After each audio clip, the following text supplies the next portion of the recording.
Priez pour nous. Au nom du Père, du Fils et du Saint-Esprit, ainsi soit-il. Qui sont donc ces loups voraces dont parle l'Évangile? Peut-on les identifier? Jésus-Christ met ses disciples en garde à la fin de son discours-programme sur la montagne. Il s'agit d'abord des béatitudes, ce discours, c'est-à-dire les actes parfaits de la vie chrétienne, dont, c'est vrai, l'exigence n'est pas petite. Pauvreté d'esprit, douceur dans un monde violent, pureté du cœur, persécution soutenue pour la justice et les larmes inévitables en ce bas monde. Ces actes parfaits des béatitudes ne sont possibles qu'à celui qui est animé d'une authentique charité. La nouvelle loi de Jésus-Christ est la plus légère, dit saint Thomas d'Aquin, car elle est la loi de l'amour. Et l'amour rend léger toute chose.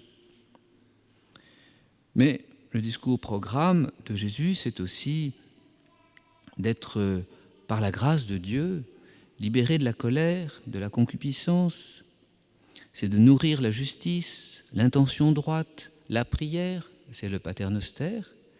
C'est aussi ces œuvres de pénitence, le jeûne, l'aumône, toute œuvre positive ou négative.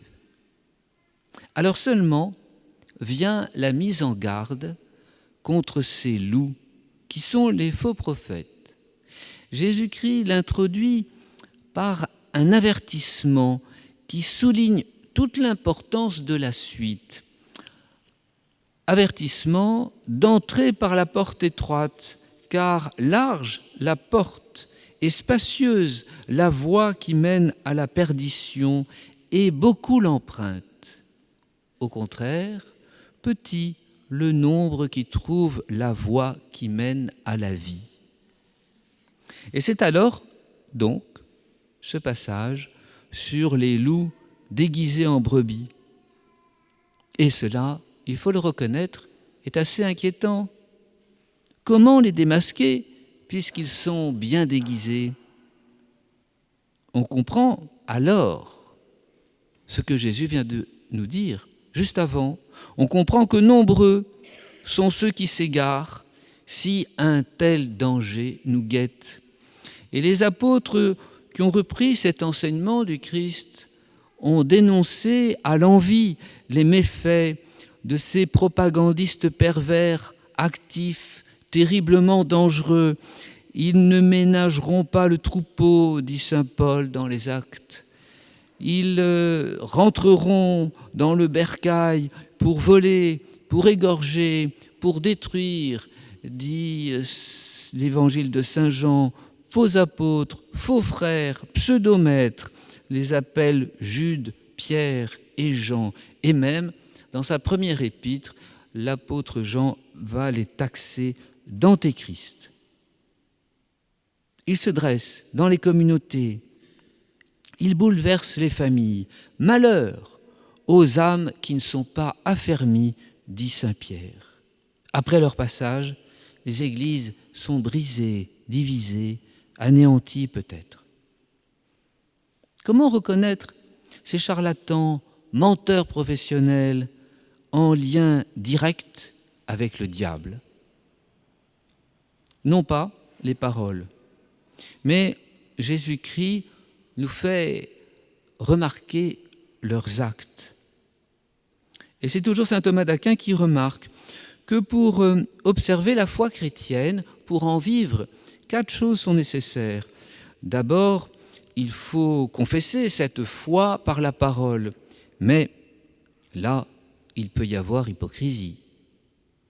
Il faut aussi prouver cette parole par des miracles, mais ce sont des grâces données gratuitement par Dieu, et on a vu chez des charismatiques peu fréquentables de tels prodiges, car le démon aussi sait singer les œuvres miraculeuses de Dieu.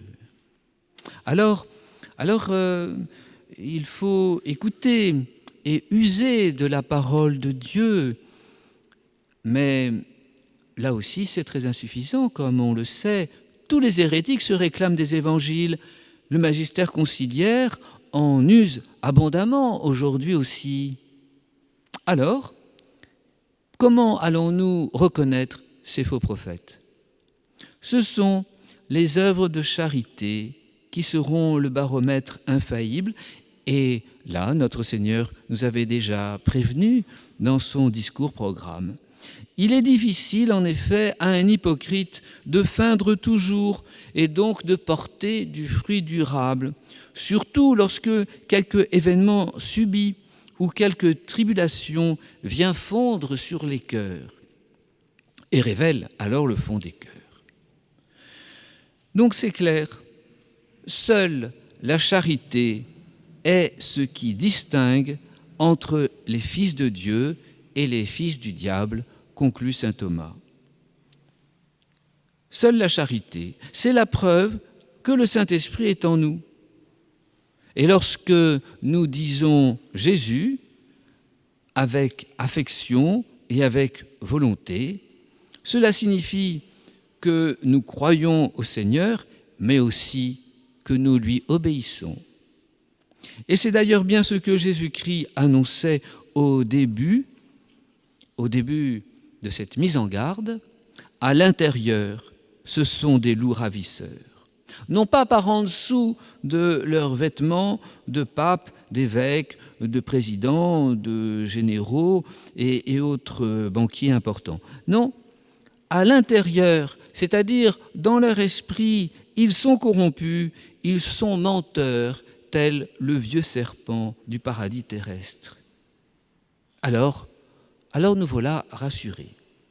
Les faux prophètes seront découverts par leur infidélité à la charité, à la foi et à toutes les œuvres que le Sauveur a détaillées dans les chapitres précédents de son discours sur la montagne.